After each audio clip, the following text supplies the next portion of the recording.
guys, I'm Ishika from Futurismo Academy. In this lecture, we are going to discuss important long question answers on Hindu Marriage Act 1955, which is mostly asked in your exam. So let's begin.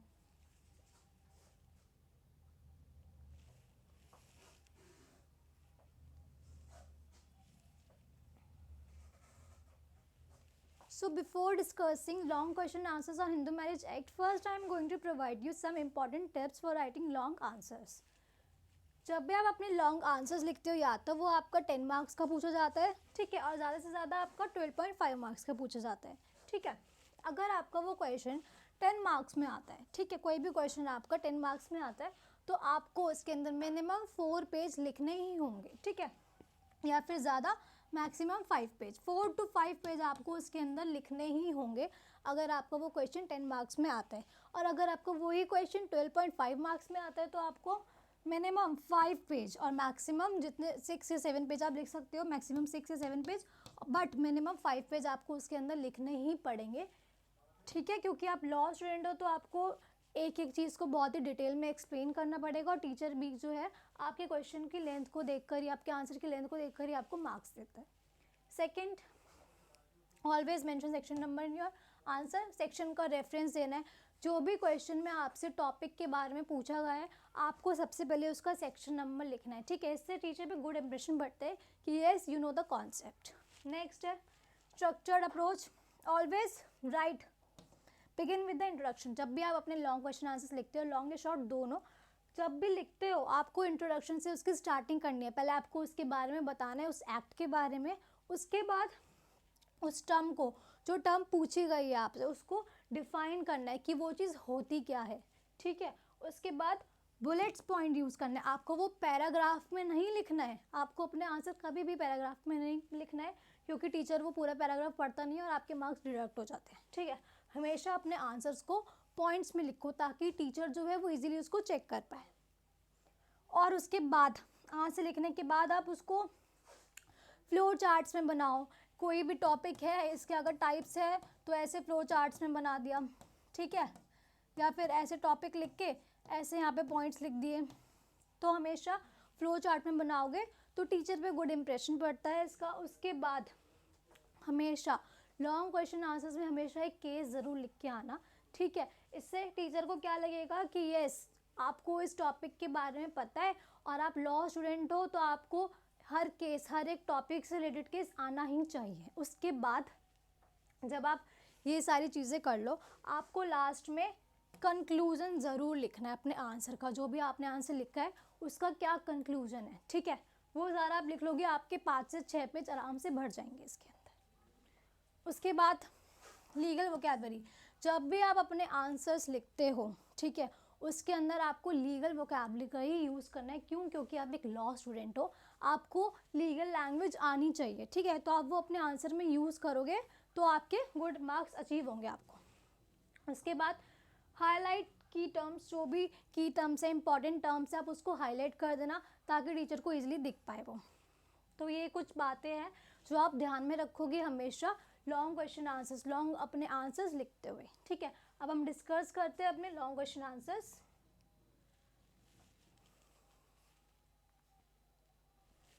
First question है हमारा divorce के grounds पे. Describe the various grounds on which divorce can be obtain bye either spouse under Hindu marriage act. आपको इसके अंदर ये question आपसे पूछ लिया जाता है जितने भी डाइवोर्स के ग्राउंड है जो कि आपके सेक्शन 13 में दे रखे हैं, जितने भी डाइवोर्स के ग्राउंड है सेक्शन 13(1) सारे आपको लिखना है. Adultery, cruelty, desertion, conversion, unsound mind, venerable diseases, presume death, renunciation, conversion, सब कुछ आपको इसमें लिखकर एक्सप्लेन करना है. और हमेशा सेक्शन नंबर लिखना है. एक एक टर्म का सेक्शन नंबर ज़रूर लिखना, ठीक है. वो सेक्शन लिखने हैं जो कि दोनों पार्टी को अवेलेबल होते हैं, ठीक है, क्योंकि इसमें पूछा है जो दोनों पार्टी को अवेलेबल होते हैं सारे हमारे सेक्शन 13(1) में दे रखे हैं. सारे लिख के उसकी डिफाइंड टर्म लिखनी है, ठीक है, एक्सप्लेन कर दोगे. 5 से 6 शीट्स आराम से आपकी भर जाएगी. Next question, waiving period waiver. ये क्वेश्चन बहुत बार पूछ लिया जाता है आपके लॉन्ग क्वेश्चन आंसर्स में. Can requirement of 6 month waiting period under section 13B be waived. अब यहाँ पे कौन से 6 month की बात कर रहा है ये? जब भी हम सेक्शन 13B जो आपका है डाइवोर्स बाय म्यूचुअल कंसेंट में कोई भी पिटिशन को फाइल करते हैं जब हम, ठीक है, फर्स्ट हमने पिटिशन फाइल कर दी पहली, ठीक है, फर्स्ट पिटिशन फाइल करी हमने, उसके बाद जो है वो आपको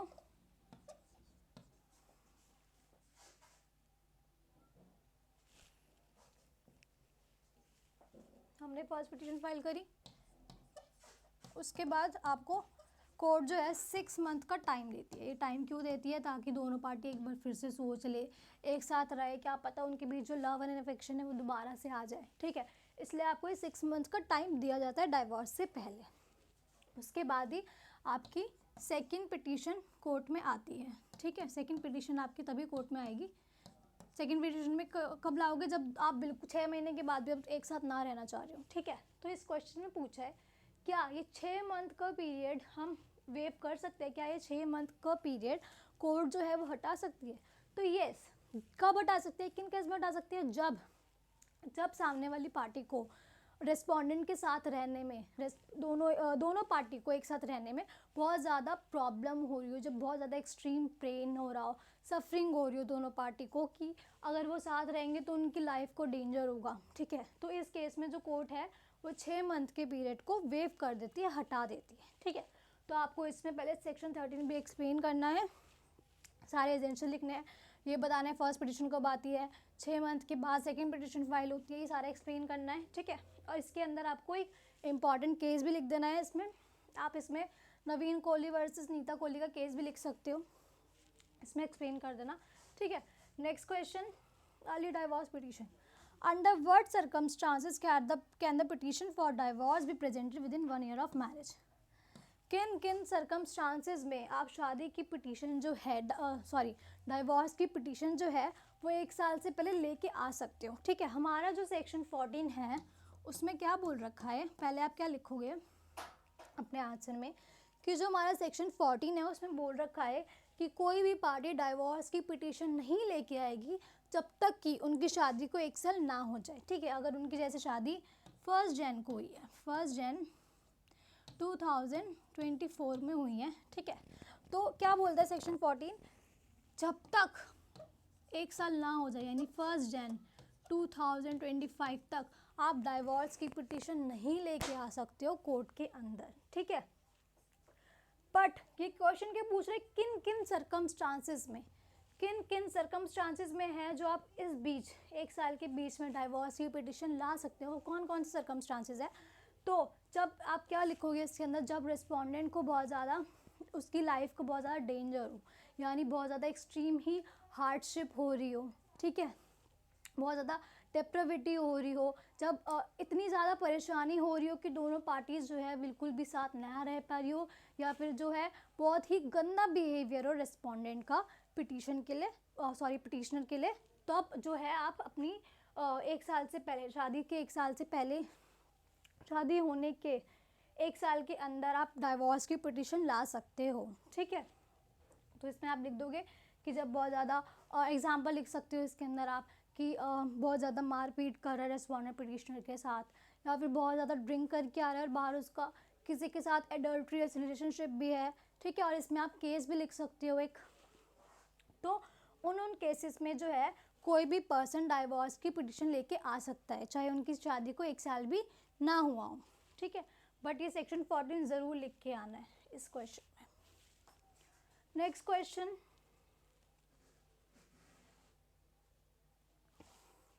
what are the remedies available to the parties under Hindu marriage act? कौन कौन सी रेमेडीज अवेलेबल है यहाँ पे हमारे हिंदू मैरिज एक्ट में दोनों पार्टीज को?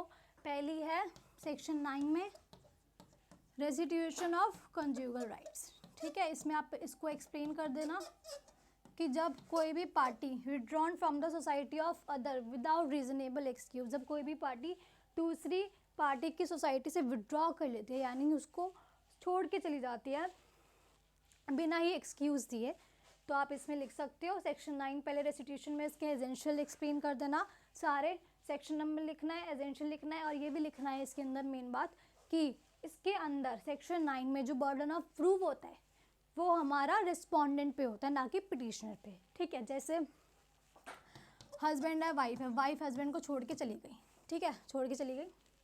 हस्बैंड कोर्ट के पास जाता है कि मेरी वाइफ मुझे छोड़ के चली गई, सेक्शन 9 की पिटिशन लगा देता है, बोलता है मुझे मेरी वाइफ वापस चाहिए, ठीक है। अब कोर्ट क्या करेगा, प्रूफ कौन करेगा कि वो छोड़ के क्यों गया? कोर्ट किससे पूछेगी? वाइफ से पूछेगी कि तुम इसको छोड़ के क्यों गई। तो ये वाइफ को प्रूफ करना है कि वो हस्बैंड को छोड़ के क्यों गई है, ठीक है। तो इसका बर्डन ऑफ प्रूफ हमेशा रेस्पोंडेंट पे होता है। सेकंड, इसमें आप लिख देना, सेकंड जो रेमेडी है वो है सेक्शन 10 में judicial separation.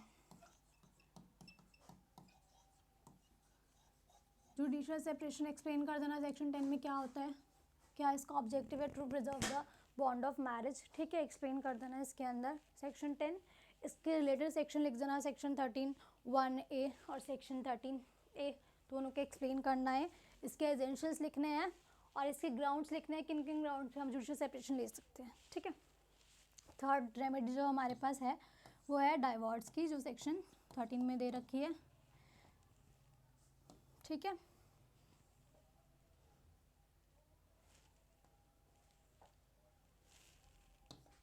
Section 13 divorce, section 13 को एक्सप्लेन कर देना, डाइवोर्स क्या होता है, डाइवोर्स बाय म्यूचुअल कंसेंट क्या होता है, सेक्शन 13 भी एक्सप्लेन कर देना, किन किन ग्राउंड पे हम डाइवोर्स ले सकते हैं। ये सारा एक्सप्लेन करोगे तो आपकी इजीली 5 से 6 शीट्स आराम से भर जाएगी। तो ये तीनों रेमेडी जो है जो हमें हिंदू मैरिज एक्ट के अंदर मिलती है, ठीक है। नेक्स्ट आता है हमारा what are the ancient and modern source, enumerate ancient and modern source of Hindu law. Sources इसमें लिखने हिंदू लॉ के, हिंदू लॉ आया कहाँ से है, ठीक है। एशियंट सोर्स में आप लिख दोगे Shrutis, Smritis, digest and commentaries,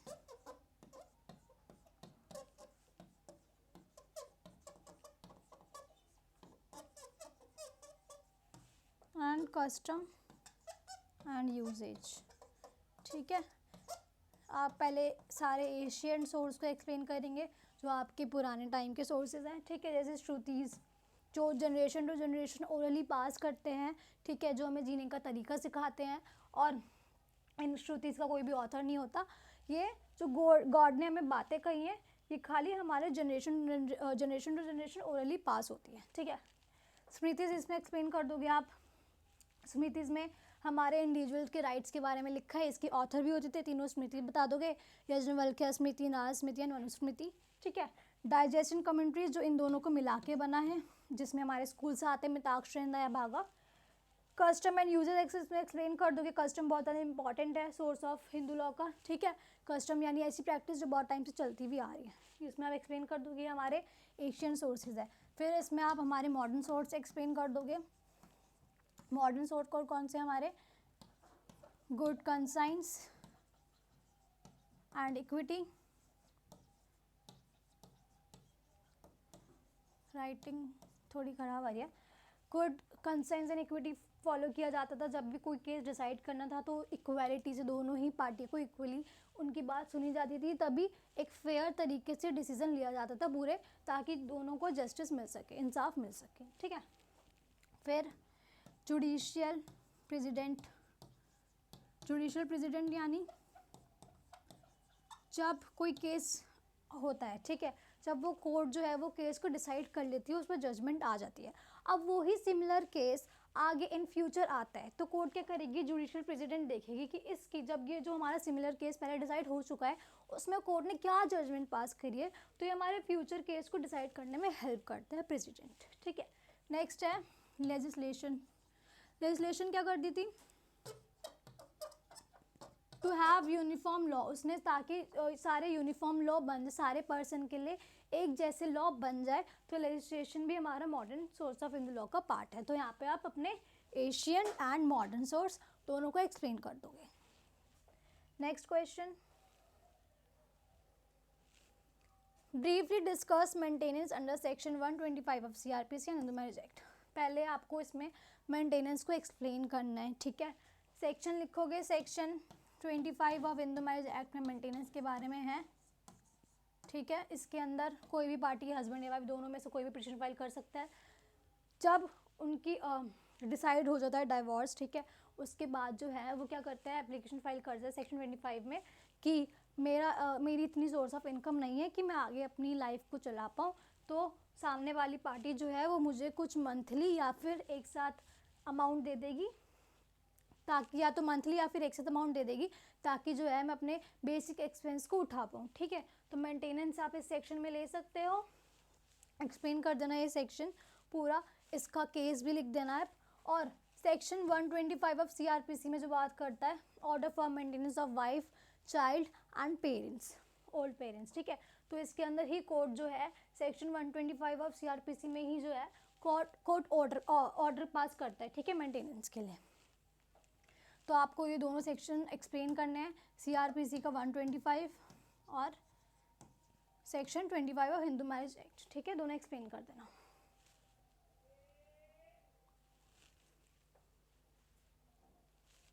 next question, illustrate decision under Hindu marriage act. पहले डिसीजन को एक्सप्लेन करना है, सेक्शन नंबर लिखना है, section 13 clause first B explain करना है, सेक्शन नंबर लिखना है, डिसीजन क्या होता है वो लिखना है, और इसकी एजेंशियल लिखनी है कि 2 साल का पीरियड मैंडेटरी है, कोई भी पार्टी को छोड़े हुए 2 साल हो गए हैं, एजेंशियल लिखने हैं, टाइप्स ऑफ डिसीजन लिखने हैं, एक्चुअल है, कंस्ट्रक्टिव है। फिर इसमें नेक्स्ट क्वेश्चन क्या पूछा गया है, if a wife is compelled to leave the house can husband bring a suit for decision. अगर हस्बैंड ने मजबूर कर दिया अपनी वाइफ को घर से निकलने के लिए, जैसे मैंने आपको अपनी प्रीवियस वीडियो में भी एग्जांपल दिया था, जैसे हस्बैंड है और ये वाइफ है, हस्बैंड अपनी वाइफ को बहुत मारता है, बहुत ज़्यादा ड्रिंक करके आता है रात को, इसका बाहर किसी के साथ एडल्ट्रियस रिलेशनशिप भी चल रहा है, ठीक है, तो क्या हस्बैंड, और उसके बाद वाइफ जो है वो हस्बैंड को छोड़ के चली जाती है इससे बचने के लिए, ताकि वो उसको मारे बेटे ना, छोड़ के चली जाती है, और छोड़े हुए 2 साल हो जाते हैं, हस्बैंड फिर कोर्ट में पिटिशन लेके आता है, मेरी वाइफ मुझे छोड़ के चली गई है, 2 साल उसको छोड़े हुए हो गए, मुझे डाइवोर्स चाहिए। तो इसके अंदर पूछा है क्या हस्बैंड भी सूट लेके आ सकता है? नो, इसके अंदर हस्बैंड जो है अगर वो सूट ले भी आता है तो क्या होगा, वाइफ प्रूफ लाएगी कि वो छोड़ के क्यों गई है, बता दे कि अगर कोर्ट इसके एविडेंस से सेटिस्फाई होता है तो इसके अंदर हस्बैंड को ही गिल्टी माना जाएगा, इसमें वाइफ को गिल्टी नहीं माना जाएगा क्योंकि वो छोड़ के गई। नो, यह आपका कंस्ट्रक्टिव डिजर्शन में आता है। कंस्ट्रक्टिव डिजर्शन यानी जब आप ऐसे हालात क्रिएट कर दो कि सामने वाली पार्टी आपको छोड़ के जाने के लिए मजबूर हो जाए, तो ये आपका कंस्ट्रक्टिव डिजर्शन में आता है, ठीक है। तो इसके अंदर गिल्टी वाइफ को नहीं हस्बैंड को माना जाएगा, क्योंकि हस्बैंड ने ही ऐसे सर्कमस्टांसेस क्रिएट करे हैं कि वाइफ जो है वो मजबूर हो गई छोड़ के जाने के लिए। तो ये आपका कंस्ट्रक्टिव डिजर्शन, आपको इसमें ये टर्म एक्सप्लेन करनी है, इसका मीनिंग लिखना है, कंस्ट्रक्टिव डिजर्शन एक्सप्लेन कर देना एग्जाम्पल लेके, एंड डिफाइन लिख देना, सारा आपका डिजर्शन में आ जाएगा।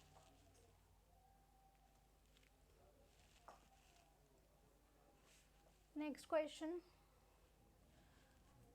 What property of husband and wife matrimonial court can dispose of. यहाँ पे सेक्शन 27 की बात करी है आपकी, कौन सी प्रॉपर्टी जो है वो डिस्पोज कर सकता है कोर्ट, सेक्शन 27 में दिया हुआ है आपका डिस्पोजल ऑफ प्रॉपर्टी, ठीक है। कौन सी property which you receive at or about the time of marriage, जो आपको शादी के टाइम पे मिलती है, ठीक है, और जो प्रॉपर्टी आपकी शादी से कनेक्ट होती है वो ही हस्बैंड और वाइफ में डिस्पोज हो सकती है, वही उसी तरीके से डिस्ट्रीब्यूशन जो है वो कोर्ट पे डिपेंड करता है किसको कितनी प्रॉपर्टी देनी है, ठीक है। तो इसमें आपको पूरा ही सेक्शन 27 को एक्सप्लेन करना है, इसके केसेस एक्सप्लेन करने हैं। अगर आपको इसके केसेस देखने हैं तो आप मेरी प्रीवियस वीडियो देख सकते हो सेक्शन 27 की, उसमें मैंने सारा डिटेल में आपको समझा रखा है।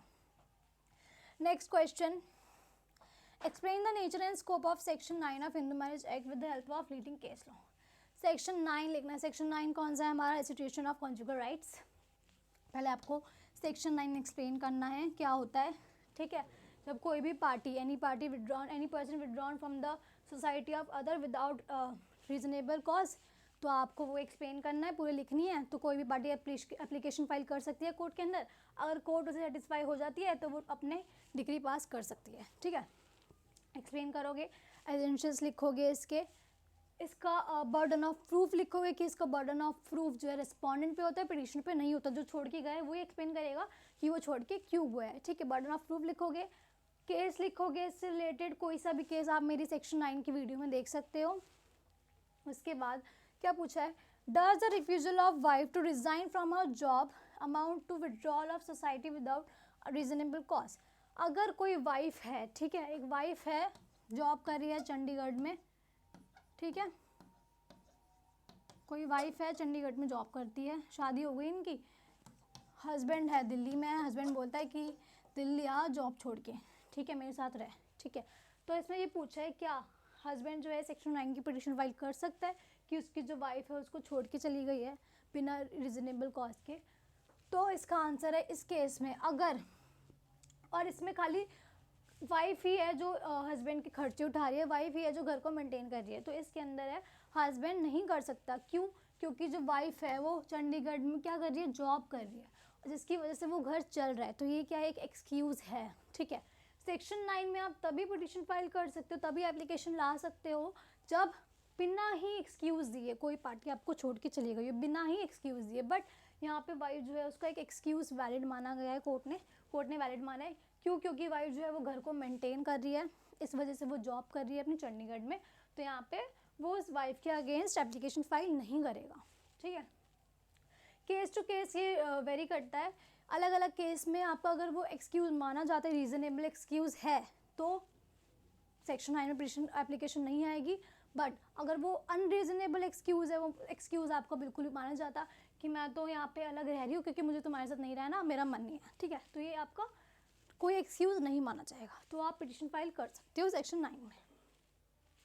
Next question, will the definition mentioned in section 498 of IPC be applicable as well as to the definition of cruelty under Hindu Marriage Act? What amounts to cruelty with case law?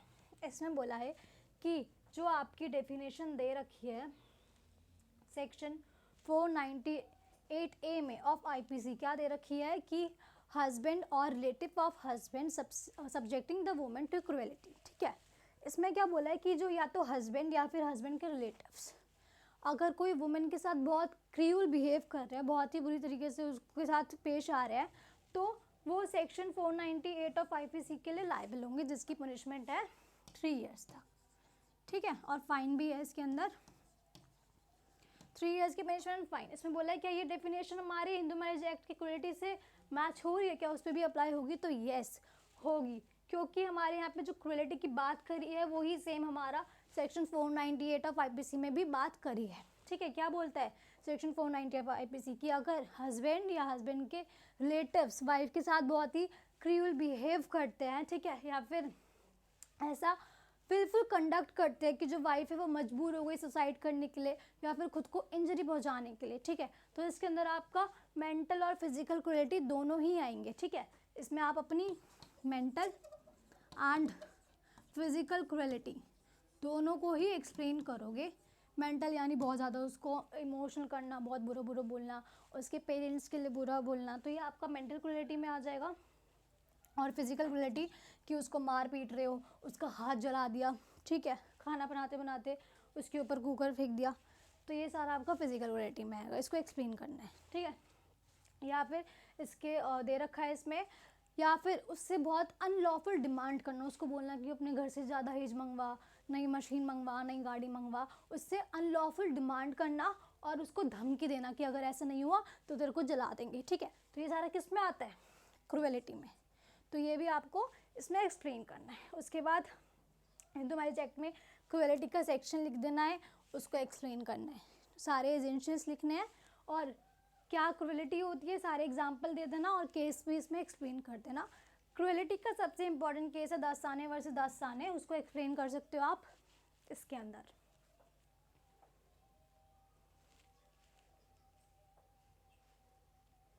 Next question, what do you understand by judicial separation, what are the different grounds for judicial separation? Judicial separation क्या होता है मैंने आपको भी पीछे बताया ही है, section 10 में है, इसके एजेंशियस लिख देना, इसका मीनिंग लिख देना, to preserve the bond of marriage, एजेंशियस लिख देना, ठीक है। इससे रिलेटेड सेक्शन लिख देना, सेक्शन रिलेटेड सेक्शन है इसके 13(1)(a) और 13(a), ठीक है। इसके रिलेटेड सेक्शंस आप इसमें लिख सकते हो सेक्शन 13(1)(a) में कि अगर जुडिशियल सेपरेशन के बाद ही पार्टी साथ नहीं रहना चाहती तो वो इसमें डाइवोर्स ले सकती है। और सेक्शन 13(a) में ये है कि अगर कोई पार्टी डाइवोर्स के लिए आई है तो कोर्ट को लगता है कि नहीं इनके बीच में अभी हो सकता है वापस आ सकते हैं, तो कोर्ट डाइवोर्स की जगह जुडिशियल सेपरेशन की डिक्री भी पास कर सकता है, ठीक है। एक्सेप्ट इन थ्री ग्राउंड्स, कौन कौन से एक्सेप्शंस है? एक तो प्रिज्यूम डेथ, इसमें जुडिशियल सेपरेशन की डिग्री पास नहीं होगी। अगर डाइवोर्स के लिए आए हैं तो इसमें जुडिशियल सेपरेशन की डिग्री पास नहीं होगी। कन्वर्जन में नहीं होगी, कोई पर्सन दूसरे रिलीजन में कन्वर्ट हो जाता है तो, या फिर रिनंसिएशन, त्याग देता है वर्ल्ड को, ठीक है। तो इन 3 केसेस में जुडिशियल सेपरेशन की डिग्री पास नहीं होगी। बाकी सारे केस में जो है कोर्ट जुडिशियल सेपरेशन की डिग्री पास कर सकता है अगर कोई पार्टी डाइवोर्स के लिए आई है तो, ठीक है। कौन कौन से ग्राउंड है जुडिशियल सेपरेशन के? सारे वही ग्राउंड है जो आपके सेक्शन 13(1) में दे रखे हैं। सारे ग्राउंड्स उसको और एक्सप्लेन कर देना, ठीक है। सारे ground, adultery, cruelty, desertion, unsound mind, सारे एक्सप्लेन कर देना, वेनेरल डिजीजेस, ठीक है। और how it is distinguish from divorce, इसके मैंने आपको पूरा चार्ट बना के समझा रखा है जुडिशियल सेपरेशन और डाइवोर्स में। आप इसको मेरी प्रीवियस वीडियो देख सकते हो शॉर्ट क्वेश्चन आंसर्स की, उसमें मैंने पूरे चार्ट में एक्सप्लेन कर रखा है। Next question, what ceremonies are essential for the validity of marriage under Hindu law? कौन कौन सी सेरेमनीज है जो वैलिड मानी गई है, जो एसेंशियल मानी गई है, बहुत ज़्यादा इंपॉर्टेंट मानी गई है for the validity of marriage, शादी की वैलिडिटी के लिए। यानी जब तक ये सेरेमनीज नहीं होगी तब तक आपकी शादी वैलिड नहीं मानी जाएगी। तो वो कौन कौन सी सेरेमनीज है?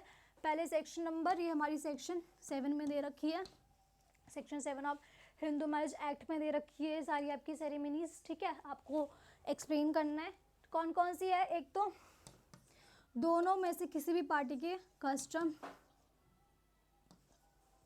एंड रिट्स माने जाएंगे, दोनों पार्टी के जो भी कस्टम्स है वो सारी परफॉर्म की जाएगी।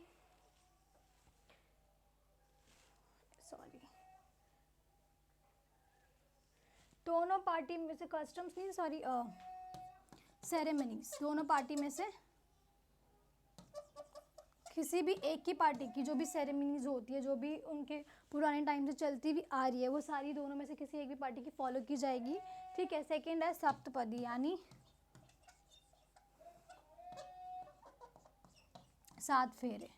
जब तक कि 7 फेरे नहीं होंगे आपकी शादी में तब तक आपकी शादी वैलिड नहीं मानी जाएगी। 7 फेरे और दोनों में से किसी एक पार्टी की जो भी उनके पुराने कस्टम में लिखी है सेरेमनीज वो परफॉर्म होनी चाहिए। जब तक कि दोनों कंडीशन सेटिस्फाई नहीं होगी आपकी शादी जो है वो वैलिड नहीं मानी जाएगी, ठीक है। इसका आप केस भी लिख सकते हो, state of Bhaurao versus state of Maharashtra, ठीक है। इसमें इम्पॉर्टेंट केस है, इसके बारे में आपको, इस केस के बारे में नेक्स्ट लेक्चर में पढ़ाऊँगी। ये केस इसमें आप एक्सप्लेन कर देना, ठीक है। तो ये थी हमारे इम्पॉर्टेंट लॉन्ग क्वेश्चन आंसर था Hindu marriage act 1955। I hope आपको समझ आया होगा। कोई भी आपको क्वेश्चन और समझ आता है अपने हिंदू मैरिज एक्ट में तो आप नीचे कमेंट कर सकते हो। आज के लिए बस इतना ही, बाकी के लेक्चर हम अपनी नेक्स्ट वीडियो में पढ़ेंगे। Thank you.